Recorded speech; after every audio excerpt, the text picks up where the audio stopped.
کچھ نیکیاں ایسی بھی ہونی چاہیے جن کا اللہ کے سوا کوئی گواہ نہ ہو۔ بنا کتابوں کے جو علم سیکھا جاتا ہے اسے زندگی کہتے ہیں۔ اگر رشتوں کو بچانا چاہتے ہو تو اپنی غلطیوں کو سدھارنا سیکھو۔ منہ میں زبان سب رکھتے ہیں مگر کمال وہ کرتے ہیں جو اسے سنبھال کر رکھتے ہیں۔ اے اللہ، مجھے قدم قدم پر تیری رضا کی تلاش ہے۔ مومن آدمی آزمائش کے بعد نکھر جاتا ہے اور منافق بکھر جاتا ہے۔ گھر سونے چاندی سے نہیں، ہمیشہ اچھے اخلاق سے آباد ہوتے ہیں۔ عبادت کا دکھاوا عبادت ہی ضائع کر دیتا ہے۔ اللہ بے خبر نہیں ہے، وہ واقف ہے تمہارے صبر سے۔ یا اللہ، مجھے ایسا نمازی بنا دے کہ پھر نماز پڑھے بغیر میرا گزارا نہ ہو۔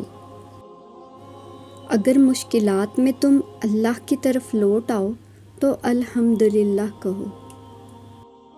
زندگی کو جینا پڑتا ہے، اپنے لیے کم اور اپنوں کے لیے زیادہ۔ رحم، احساس، خلوص، سادگی، یہ بھی اللہ کی طرف سے نعمتیں ہیں۔ اللہ کے ہو جاؤ، اللہ سب کچھ تمہارا کر دے گا۔ دل کے دروازے کبھی کسی پر مکمل بند نہیں کرنے چاہیے۔ غلطیاں انسانوں سے ہی ہوتی ہیں۔ بعض لوگ واپس لوٹنا بھی چاہتے ہیں لیکن انہیں دروازے ہی بند ملتے ہیں۔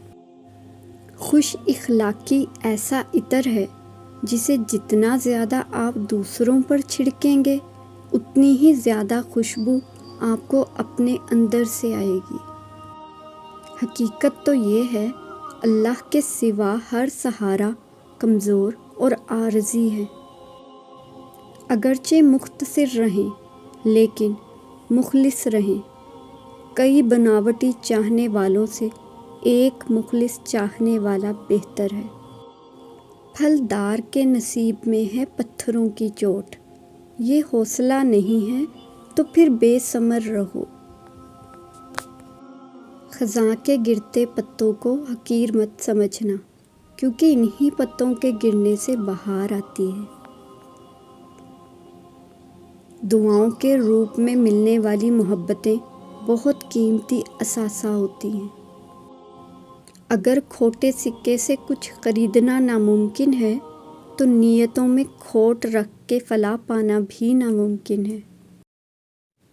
فجر کا سجدہ تمام سجدوں سے زیادہ پرسکون ہوتا ہے۔ رب سے اس کے فیصلوں کی تبدیلی کی دعا نہ مانگیں بلکہ دعا مانگیں کہ وہ آپ کا دل اپنے فیصلوں کے تابع کر دے۔